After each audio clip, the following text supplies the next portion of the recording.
History, as it is often told, magnifies the names of kings, warriors, and conquerors. It immortalizes those who led armies, won battles, and built kingdoms.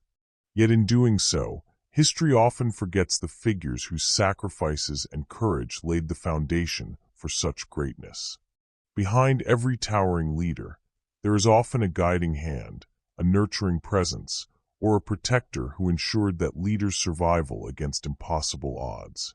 When we speak of Shaka of Senzangakhona, better known simply as Shaka Zulu, the military genius who forged the Zulu Kingdom into one of Africa's most formidable states, rarely do we pause to honor the woman without whom his story would never have been written. That woman was his mother, Queen Nandi of Bebe, Princess of the Langeni, also known as the Mhlongo clan. Nandi was not simply a biological mother. She was a shield, a defiant protector who bore ridicule and rejection from both her own clan and her son's paternal family, yet never gave up on the child the world would one day call the Great. To understand her significance, we must return to the people who carried her bloodline and the traditions that defined her identity.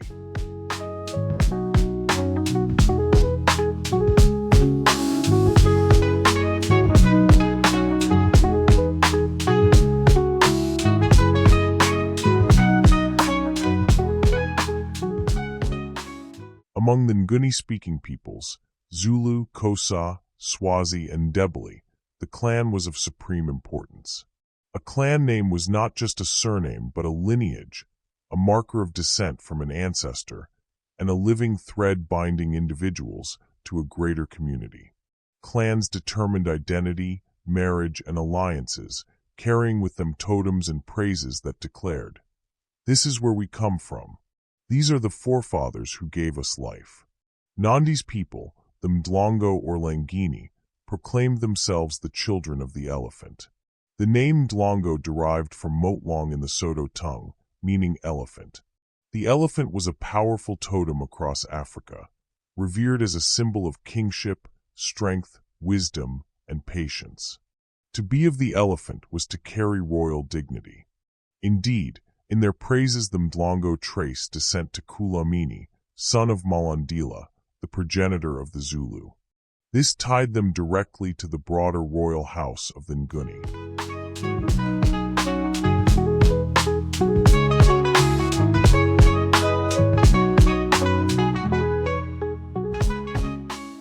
The Langeni were part of a royal cluster that included the Ndwandwe, Khumalo, and Dlamini.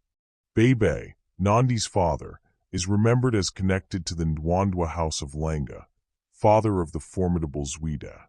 Other traditions suggest ties to the Khumalo and the Dlamini, making the Langeni kin to multiple royal lines. Their praises echo this connection. Khumalo call themselves the people of the elephant through the Siwila of Nkosi clan. The Dlamini trace to Langeni, and the Mhlongo proclaim their elephant heritage.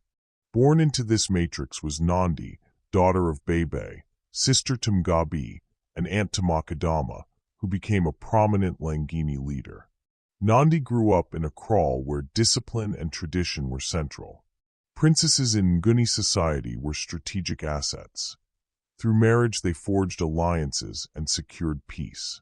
They were trained in domestic leadership, clan praises, diplomacy, and oral history. Their unions were carefully arranged, and any deviation from protocol was met with scandal. From an early age, Nandi embodied pride, dignity, and resilience, traits befitting one of the elephant clan. The elephant does not flee, it stands and protects. These lessons shaped her into a woman prepared for storms. And storms would come.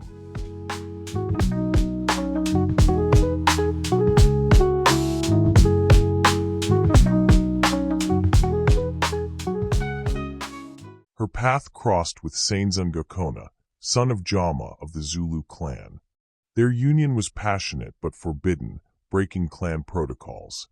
When Nandi became pregnant, scandal erupted. The Langeni accused her of shame. The Zulu accused Senzangakhona of dishonoring the royal house. Yet Nandi refused despair. She carried her child with dignity, naming him Shaka. Some say the name was given mockingly, but in time it would inspire awe and fear across a continent. The scandal did not end with Shaka's birth. Both clans rejected mother and child. Among the Langeni, young Shaka was mocked by cousins like Makadama. Among the Zulu, he was denied recognition as heir. Nandi bore the weight of dual rejection, protecting her son from humiliation and danger. Eventually, hostility forced her to leave with him, seeking refuge under the Zulu Kingdom of Dingiswayo.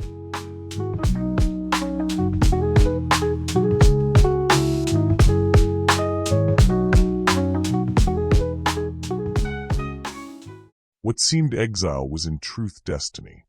Under the Mtetwa, Shaka entered the military regimental system, where he displayed unmatched brilliance. His innovations in close combat fighting and regimental discipline began there. Behind his rise, Nandi's influence was constant. She had instilled in him resilience, the ability to stand tall against mockery, to turn pain into strength, and to embrace his identity despite rejection. Dingiswayo shaped his military mind, but Nandi had already forged his spirit. As Shaka rose through the ranks and won Dingiswayo's trust, Nandi's pride began to replace the shame once heaped upon her. The boy ridiculed as illegitimate was proving himself destined for greatness. When Dingiswayo was eventually killed, Shaka assumed leadership of the remnants of the Mtetwa and his own Zulu clan. Through his genius, the Zulu, once a minor clan, became a kingdom. But behind the throne stood Nandi. She was elevated as Queen Mother, the Ndlovukazi. She sat as Shaka's closest advisor, her opinions shaping governance and diplomacy. Even in a patriarchal society, her presence commanded respect.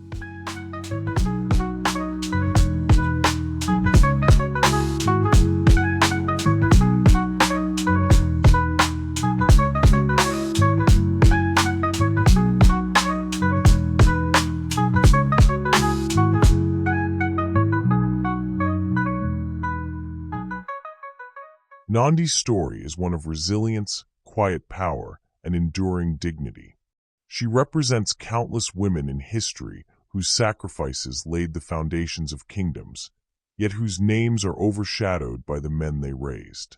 Shaka is remembered as the builder of the Zulu nation, but the seed of that nation was carried, protected, and nurtured by Nandi. There would have been no Zulu kingdom without her courage to carry a child rejected by two clans. No Shaka without her resilience in exile. No legacy without her vision to protect and guide the child the world tried to dismiss. In remembering Nandi, daughter of the elephant totem, we restore balance to history. We honor not just the warrior king, but the mother queen who made his reign possible. For behind every king is a story of survival, and behind the Zulu nation stands the lioness who refused to surrender.